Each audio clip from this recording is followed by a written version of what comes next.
Indonesia, negara maritim yang kini dihuni oleh hampir 290 juta jiwa, merupakan rumah bagi salah satu populasi pemeluk agama Islam terbesar di dunia. Namun pernahkah kita bertanya, bagaimana bisa sebuah agama yang lahir di padang pasir Arab bisa melintasi lautan, menembus beragam kultur dan budaya yang berbeda dan akhirnya mengakar di tanah kita ini? Dalam video ini, kita akan menjelajahi jejak sejarah masuk dan berkembangnya Islam di Indonesia, dari para saudagar yang datang dengan tujuan damai, hingga para ulama dan kerajaan Islam yang perlahan namun pasti membentuk identitas baru bagi Nusantara. Dengan penduduk sekitar 240 juta muslim, 99% diantaranya beraliran Sunni yang mayoritas terkonsentrasi di pulau padat penduduk seperti Jawa dan Sumatera. Uniknya, berbeda dengan banyak wilayah lain di Afrika Utara atau Timur Tengah yang mengenal Islam melalui penaklukan militer, kisah Islam di Indonesia adalah narasi yang luar biasa tentang akulturasi budaya dan penerimaan secara damai.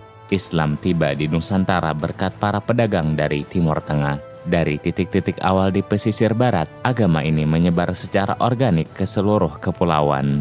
Bukti arkeologis awal menunjukkan artefak Islam berasal dari awal abad ke-13, namun besar kemungkinan bibit-bibit Islam telah dikenal masyarakat lokal jauh sebelumnya. Lokasi strategis Indonesia yang terletak di antara jalur laut utama dunia menjadi kunci. Para pedagang muslim tidak hanya membawa komoditas, tetapi juga nilai-nilai dan ajaran Islam. Bagi masyarakat Indonesia yang mayoritas hidup dari perdagangan maritim, menjalin ikatan kuat dengan pedagang Arab yang terhubung secara global adalah hal yang sangat masuk akal. Keadaan inilah yang mendorong banyak komunitas, terutama di daerah pesisir, untuk menerima Islam. Meski detail spesifik penyebaran ke seluruh Nusantara masih menjadi perdebatan, satu hal yang pasti, sebelum kedatangan Islam, keyakinan Hindu dan Buddha mendominasi di banyak wilayah. Namun seiring meningkatnya hubungan dagang dengan para pedagang muslim, masyarakat lokal mulai tertarik pada ajaran Islam yang dianggap menawarkan nilai-nilai spiritual dan sosial yang relevan dengan kehidupan mereka. Tanda-tanda awal kehadiran Islam terekam pada batu nisan abad ke-13 di pantai Sumatera. Batu nisan Sultan Malikus Saleh yang meninggal pada tahun 1297 menandai pendirian Kesultanan Islam pertama di Nusantara. Bahkan Marco Polo dalam perjalanannya dari Tiongkok pada tahun 1292 telah mencatat keberadaan pemukiman muslim di Sumatera. Lahirnya kesultanan seperti Samudra Pasai sekitar tahun 1267 di Aceh menegaskan keberadaan awal pemerintahan Islam. Bukti serupa juga ditemukan di Semenanjung Malaya pada periode yang sama. Namun penemuan-penemuan terbaru di situs Bongal, Tapanuli Tengah memberikan bukti yang lebih konkret dan jauh lebih tua tentang kehadiran Islam di Nusantara. Adanya penemuan koin-koin perak yang berasal dari era dinasti Abbasiyah pada abad ke-8 dan 9 Masehi menunjukkan bahwa interaksi langsung dengan dunia Islam sudah terjadi pada periode yang jauh lebih awal dari yang diperkirakan sebelumnya. Lebih lanjut, di Barus, lokasi yang berdekatan dengan Bongal, terdapat makam Syekh Ruknuddin dengan batu nisan yang bertarikh 672 Masehi. Jika tanggal ini terkonfirmasi, ini menunjukkan adanya figur muslim yang signifikan di wilayah tersebut pada abad ke-7, sekaligus menegaskan bahwa komunitas muslim mungkin telah terbentuk bahkan sebelum abad ke-13. Hal-hal yang disebutkan sebelumnya berakar pada pelayaran yang dilakukan para pedagang Arab pada sekitar pertengahan abad ke-7 Masehi. Dari Laut Merah atau Teluk Persia, mereka menyeberangi Samudra Hindia menuju timur, melewati perairan Indonesia dalam perjalanan ke Tiongkok. Jalur laut ini terbukti jauh lebih efisien dikarenakan hanya memakan waktu setengah dari jalur sutradara yang bisa mencapai setahun meskipun risiko bajak laut dan badai tetap ada. Selain sutra, teh, dan kertas dari Tiongkok, rempah-rempah yang berlimpah seperti pala dan lada Nusantara menjadi daya tarik besar. Beberapa pedagang muslim ini bahkan terpikat oleh keindahan alam dan keramahan penduduk, memilih untuk menetap, dan dari sinilah interaksi langsung masyarakat adat dengan Islam dimulai.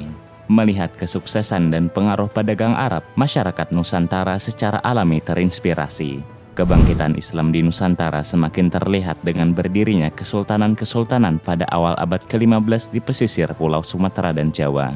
Sumatera Utara sebagai titik terdekat dengan Selat Malaka menjadi gerbang utama.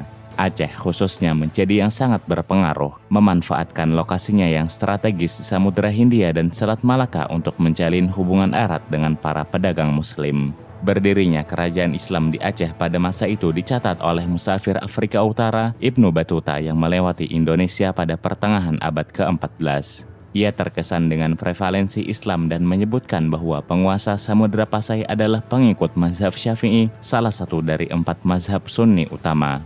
Aceh dan Sumatera Utara kemudian berkembang menjadi pusat budaya dan keilmuan Islam yang terkemuka di Asia Tenggara, menarik lebih banyak interaksi dan mencapai kemakmuran pada abad ke-15. Penyebaran Islam di Indonesia bukan hanya berkat pedagang Arab, musafir Muslim dari India, bahkan Tiongkok juga memainkan peran vital. Islam yang tiba di India pada abad ke-7 menghasilkan pembentukan Kesultanan Delhi pada abad ke-13 dan populasi Muslim yang besar di wilayah Benggala yang dekat dengan Sumatera.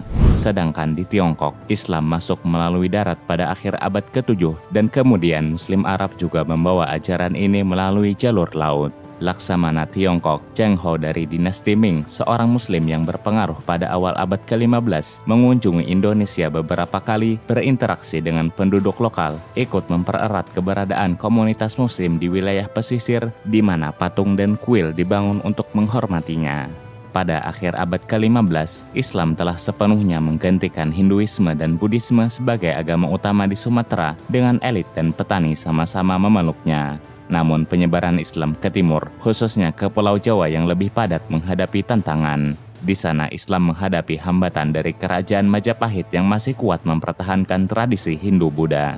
Klimaksnya terjadi pada akhir abad ke-15 ketika Kesultanan Demak yang sedang bangkit berhasil menggantikan Majapahit dan menjadi kerajaan Islam pertama di Jawa. Meskipun Majapahit mencoba membatasi pengaruh Islam di pedalaman Jawa, Demak terbukti terlalu kuat dengan dukungan yang luas. Transformasi yang dimulai dari Sumatera ini menyebar secara damai ke Jawa dan kunci suksesnya adalah toleransi.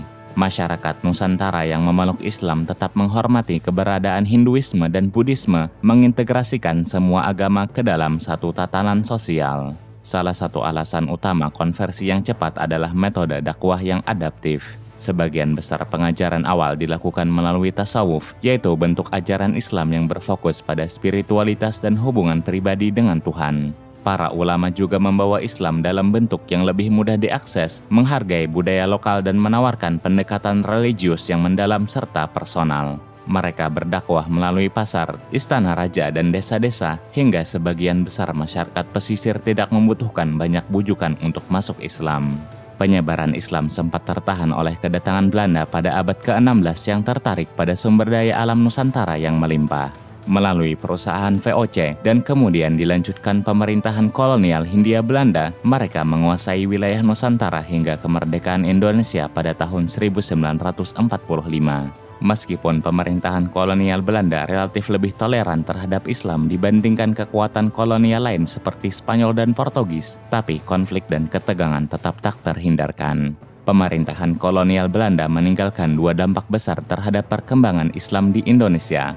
Pertama, arus modernisasi global yang memungkinkan perjalanan haji menjadi lebih cepat dan teratur, sehingga memperkuat koneksi umat Islam Indonesia dengan pusat-pusat keislaman dunia, terutama Makkah dan Kairo.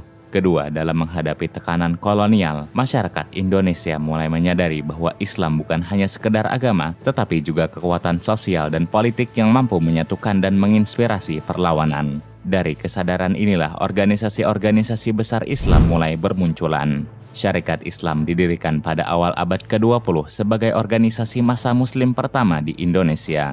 Meskipun pada awalnya fokus organisasi ini pada perniagaan pribumi melawan dominasi pedagang asing, Syarikat Islam kemudian berkembang menjadi kekuatan politik penting yang memperjuangkan hak-hak rakyat dan kemerdekaan bangsa. Muhammadiyah lahir pada 1912 di Yogyakarta, terinspirasi dari reformis Islam dari Timur Tengah seperti Muhammad Abduh dan Jamaluddin Al-Afghani. Muhammadiyah mendorong purifikasi ajaran Islam dan modernisasi umat melalui pendidikan, kesehatan, dakwah, dan pemberdayaan sosial.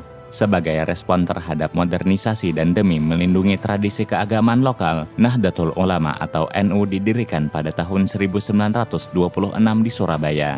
NU menjadi penyangga utama Islam tradisionalis, memperkuat jaringan pesantren dan menjadi kekuatan sosial yang besar di kalangan umat. Ketiga organisasi ini, Sarekat Islam, Muhammadiyah, dan Nahdlatul Ulama, kemudian menjadi pilar utama dalam gerakan kemerdekaan Indonesia, sekaligus membentuk wajah Islam Indonesia yang inklusif, moderat, dan berakar kuat pada budaya lokal. Singkatnya, perjalanan Islam di Indonesia dapat dibagi menjadi 3 tahapan besar. Pertama, kontak awal, yaitu beberapa abad pertama ketika Islam masuk melalui pedagang dari Arab, India, dan Tiongkok. Mereka berinteraksi dengan damai, berdagang, dan membentuk komunitas Muslim di pesisir. Kedua, penyebaran melalui kekuasaan dan budaya. Tahapan ini ditandai dengan penguasa lokal yang memeluk Islam diikuti rakyat mereka. Penyebaran juga diperkuat ulama yang berdakwah dengan menggunakan budaya lokal. Ketiga, gerakan pembaruan dan akselerasi modern. Di abad ke-19, masuk gerakan pembaruan dari Timur Tengah yang mendorong pemurnian ajaran Islam. Keadaan ini juga bertepatan dengan revolusi industri dan teknologi baru, mempertemukan Muslim Indonesia dengan pusat ilmu Islam di Timur Tengah. Semangat pembaruan ini kemudian membentuk karakter Islam modern di Indonesia, memicu lahirnya organisasi besar seperti Nahdlatul Ulama dan Muhammadiyah.